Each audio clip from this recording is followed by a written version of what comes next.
So, hi everyone. My name is Bridget Horta, and today I'm going to be presenting on practicing what we preach, seeing and responding to Mexican American women in evaluator education. This was something that I received the AP Awards grant from, and it's a project that I did with former fellow students and also a professor at my old university, which was an HSI. So, okay. Oh, okay. One sec. Okay, so I think first to start, it's really important to kind of highlight these current considerations that are happening within our socio-political climate. Um, so I think it's important to contextualize like where this study was coming from, this project, because it's different from what's happening right now. So what's happening right now, which by the way, me and my fellow students graduated in like 2021 and 2023. But right now the Department of Ed has frozen $350 million in education grants for minority serving institutions, with over 250 million for HSIs specifically. And this was due to racial discrimination, because federal grants are linked to students' racial ethnic backgrounds. So I think that's really important to highlight because right now the Hispanic serving institutions, which are HSIs, they're in a very bad state right now that I think this project will already show some of the bad, but especially with this, I think it's really impacting a lot of students. In addition to that is also the ICE raids that are currently happening. So most HSIs are actually in the states where most undocumented immigrants live, and that can mean like California, Florida, Texas. So I think it's really important to highlight that because it's having a lot of negative effects for thousands of Latina students in and out of HSIs. So important to bring this up and think about that as well, but also to kind of situate that when this was happening, this wasn't happening to us. So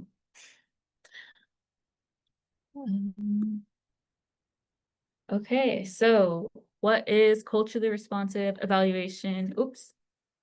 And assessment. Sorry, I don't know why I skipped a slide. One sec. Sorry. I don't know why it's okay. Do you all see the right slide? Is it on culturally? Okay, I think it is. Okay. So culturally responsive evaluation, I'll just either refer to it as like CRE for short. So located at the University of Illinois in Urbana-Champaign, this is a center for CREA. Brings researchers together from across the university, as well as domestic and international research partners to address the growing need for policy-relevant studies that take seriously the influences of cultural norms, practices, and expectations in the design, implementation, and evaluation of social and educational interventions. So that's a lot of word vomit, but it basically is just saying that like with evaluation that is constantly happening for different programs across the nation and worldwide, honestly, a lot of them are really rooted in like white norms and this very standardized way of going.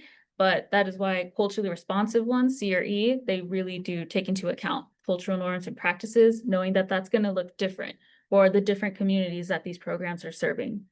And so Dr. Stafford Hood is one of like the legends, one of the like founding people who did found the Center for CREA. And he has this quote that says, "We are compelled and responsible to raise questions about what is being done to correct inequities and aggressively translate this evidence into action that has meaningful impact on our collective people." Okay. So our proposal for this project. The literature on culturally responsive evaluator education, being like how we train evaluators in CRE, it hasn't fully attended to the race, culture, and gender of these evaluation students, nor has it sufficiently explained how students' identities and our on-campus experiences factor into the training process. It's pretty ironic that we actually often passively ignore the positionality of our students, even while we're busily imploring them to account for the positionality of others. I think that's a really key point to note is because we are always getting trained on being responsive to all these different kinds of communities, but when we're getting trained, it's one standard way of doing that. And we're not taking into account our own cultures that we bring when we're learning.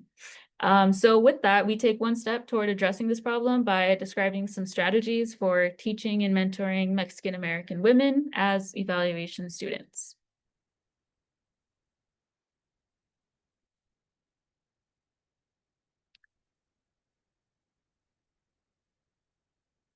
Okay, so what is an HSI?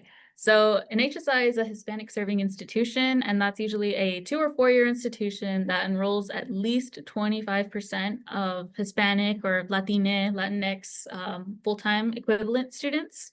And there is this developing HSI program, which provides grants to assist HSIs to expand educational opportunities for and improve the attainment of Hispanic students. These grants also enable HSIs to expand and enhance their academic offerings, program quality, and institutional stability. So if universities have at least that 25% mark, they're usually trying to get this HSI status that they have to apply for because they do want access to these grants.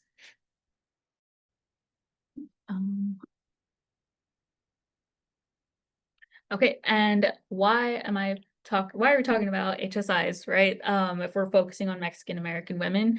So I think it's important to note that one, we are focusing on HSIs because me and my colleagues all attended one. And two, as we can see here, HSIs are very crucial for Latina students in college. So 64% of all Latino students attend an HSI.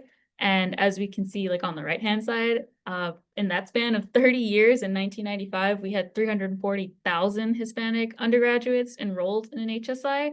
Whereas, almost 30 years later, 2024, we have over 1.5 million Hispanic students enrolled in an HSI. So they're very big, they're very important to focus on because that's where most of the Latino students are at. And okay. And this here is just a little map to kind of show that how they're so spread out over the country. So I know I mentioned like those top states are the ones with the most, or the states with the most HSIs are the ones with the most undocumented immigrants.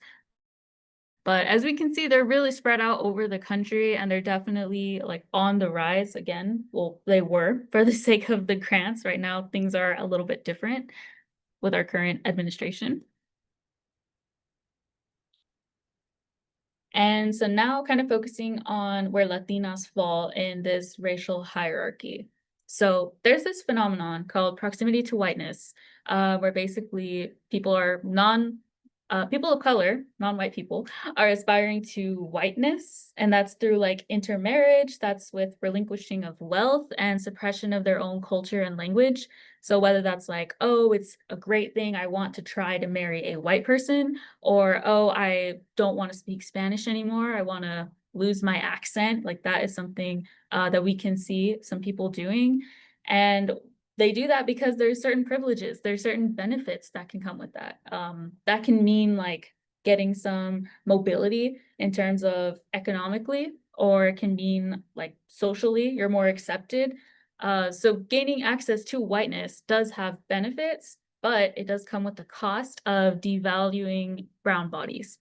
So not only is this antithetical to decolonizing Latina history and reclaiming ancestral indigeneity, but it is also inherently anti-Black. And so that goes because when you are trying to get closer to this, proximity to whiteness, you're inherently perpetuating white supremacy. And so when you're doing that, you're agreeing that, oh, like lighter skin tones are better and you get more privilege if you are white passing. Those are different examples, like Eurocentric features are privileged. And so with that, you continue to put distance between yourself and other people of color, especially Black people, because they are the ones least likely to be able to have this proximity to whiteness. So yeah, it's a problematic thing to be, yes, in the space of proximity to whiteness, but it is something that Latinas do encounter, especially as some are, like myself, like white passing with lighter skin tones. And so there's some stereotypes, of course, though, that we still face, right? Of course, not being white.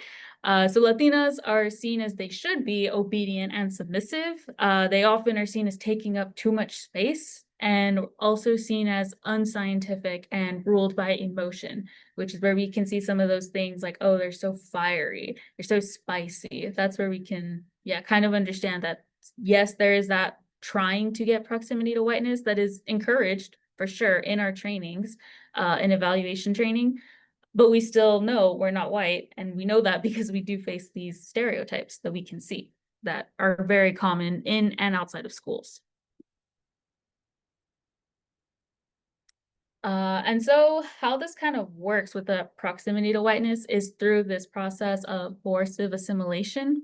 So coercive assimilation is basically an attempt to assimilate Latinx students to be more white on the basis of opportunities and social capital. So basically, you do have to be nice to white people, but there are no extra perks or social capital unless you suppress your Latinx identity and play the game.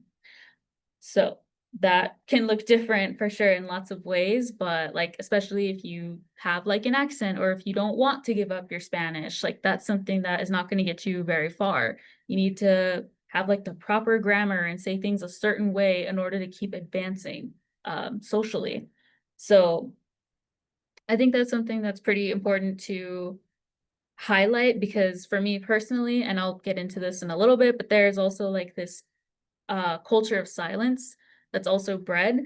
So for me, it's like when I stayed quiet and kept my head down to not like cause any problems or anything, it led to me being safe. And it also led to me getting exposure to a lot more professional benefits. I was like well liked and invited to join clubs and get scholarships. But then, once I started resisting and kind of showing my own thoughts and my own opinions on things, and I stopped just accepting what everyone was saying were like the standard, the norm, which are based on white norms. That's when I started like losing opportunities and social capital and getting called aggressive, and always just constantly like interrupted or disregarded or just completely seen as incompetent in every way. So this is really important, though, to program evaluation, because while it's true, of course, that some people will benefit from playing nicely with white folks, Mexican American women need to understand that assimilation suppresses important forms of cultural capital. So basically, like, how can we preach culturally responsive evaluation if we're ignoring the culture of Mexican American women in our training? Doesn't make sense, and it's a pretty big thing to highlight and emphasize.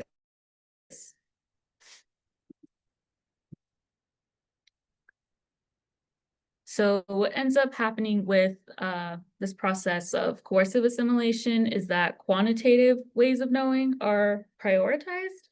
And that's just because, again, they are like based on white norms, and a lot of quantitative ways of knowing within evaluation have very problematic roots that are rooted in racism or misogyny. So because of that course of assimilation, though, we can see some Mexican American women or just other like minorities in general wanting to overcompensate to show that they can do evaluation, so they'll prioritize those quantitative ways rather than the qualitative ways that show people's lived realities and experiences, which a lot of the time will go against those like standardized white norms that we often see. In addition to that, we can also see that generalizability is a goal as opposed to centralizing the authentic stakeholders. So rather than like, okay, we need to evaluate this program that's specific to this community, we'll say like, no, we need to evaluate it this way because that is how XYZ researchers did it before. We need to be able to generalize it so that more people can keep doing it. So we can keep getting more articles written and more exposure. And it's a way to just keep going, to keep enforcing that white supremacy and completely ignore the differences that we will see with different cultures and in different communities. And the authentic stakeholders being the actual community members who are involved with that program, who are doing that program. And then there's also a self-presentation that suppresses your ethnic and cultural identity. So again, just wanting to kind of blend in and show like I can be here. I blend in on the culture of silence again. where you're not being your full self and taking pride in that. And then, of course, there's the allyship and anti-Blackness. So again, when you're reinforcing that white supremacy, you're seeing whiteness as property, like that is better, then of course that's anti-Black, because you're valuing whiteness as higher than that of brownness or Blackness and right to claim land. So it's pretty important just to keep in mind that these, again, with coercive assimilation, it's not outright ways of saying like, hey, you need to do this. Nobody's going to tell you like, hey, you need to stop speaking Spanish. It's coercive because it is very subtle. It's not very said, but you won't go up the ladder. You won't get those opportunities and privileges if you're not trying to conform in some way or another.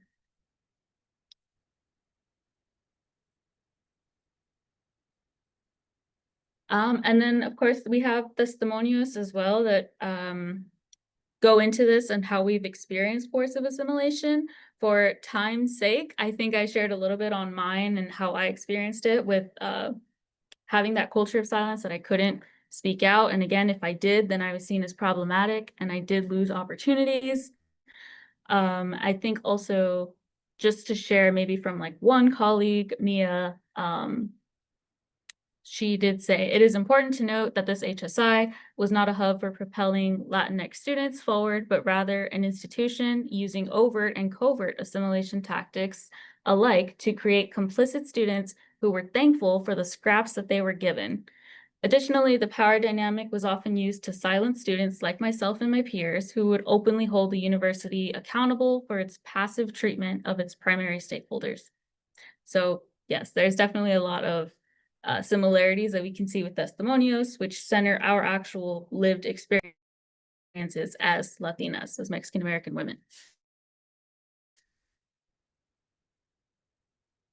Oh, sorry, I'm seeing the chat go off. Okay, sorry, I'm not able to see. Oh, never mind. Okay. And so the strategies that we're recommending to deal with this is to validate student reports of microaggressions. So educators need to validate the experiences that Mexican American women have and advocate for them within their sphere of influence. So not to put them down or say, oh, you're crazy, that's not really happening, nobody told you that. And then also to combat that coercive assimilation by bringing to light the cultural capital that Latinas and Mexican American women bring, and then debunk that myth of quantitative and objective truth. So again, Mexican American women may feel very compelled to conform as overcompensation for those stigmas and those stereotypes, such as, you know, we are too fiery or too spicy, we're ruled by emotion. So educators need to highlight those historical roots of traditional methodologies to expose the racist and misogynistic origins, educate against anti-Blackness. Accessing whiteness requires endorsing anti-Blackness, and it's impossible to be a competent evaluator if one is operating from a white-seeking anti-Black perspective. And lastly, normalize earning potential. So there's a perceived incompatibility between a career being community engaged and still financially lucrative. And Mexican American women need to know that evaluation is a legitimate vocation that provides an opportunity to simultaneously advance racial justice while supporting oneself financially. Yeah, so just conclusion, quick to wrap it up, is that we do need to create a cognitive dissonance within training. Like, it's not okay to support DEI multiculturalism and think of yourself as competent if you're ignoring the cultural capital of Mexican American women or Latinas. De-gaslight experiences, which is literally sometimes you just need to be quiet, listen, and validate experiences, those lived experiences they're having, and then close the gap between culture and career. So embrace the reality of economic anxiety, which is always going to happen, and the commitment that you can still do for the common good.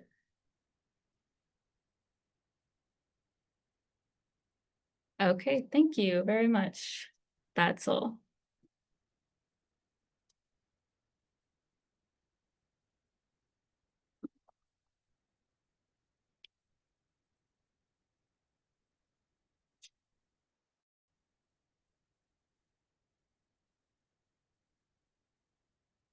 Okay, thank you guys. Are there any questions or comments?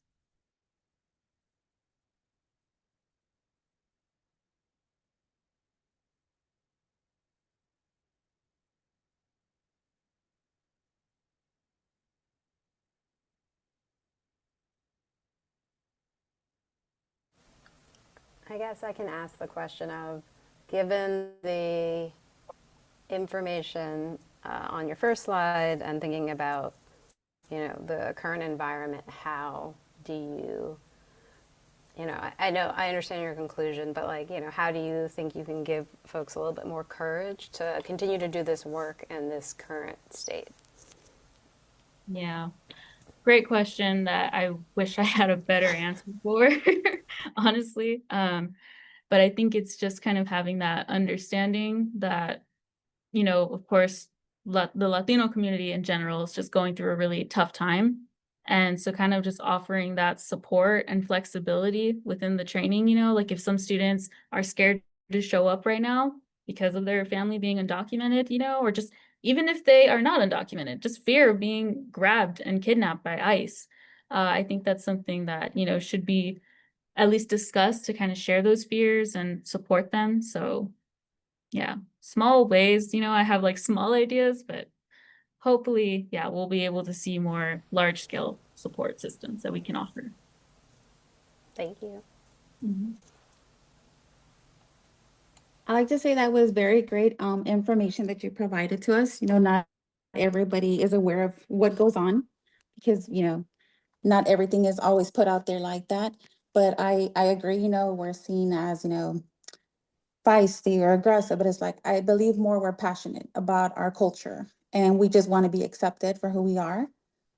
So I think that was really great information that you provided. And, like you say, we have to stick up for one another at times, but it should be accepted. It should be the norm. It shouldn't be something that we have to fight for. It should just always be there for us.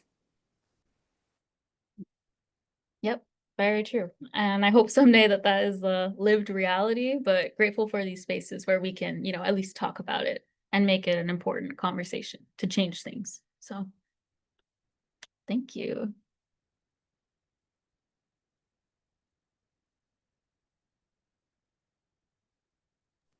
As far as this, do you have like people that obviously reach out to you for support that are kind of going through similar stuff that you first went through? Yeah, actually, yes. From presenting here, I was able at a conference, presenting this at a conference, I was able to make some connections with other Latinas in higher ed who, still talk to me, still will message me to ask how are things going. Of course, the Latinas that I, did this presentation with, we're all at different schools right now, so we're still there for each other and still check in on each other. But yes, thankfully, we do have some, you know, some systems, some support systems for us. So yes.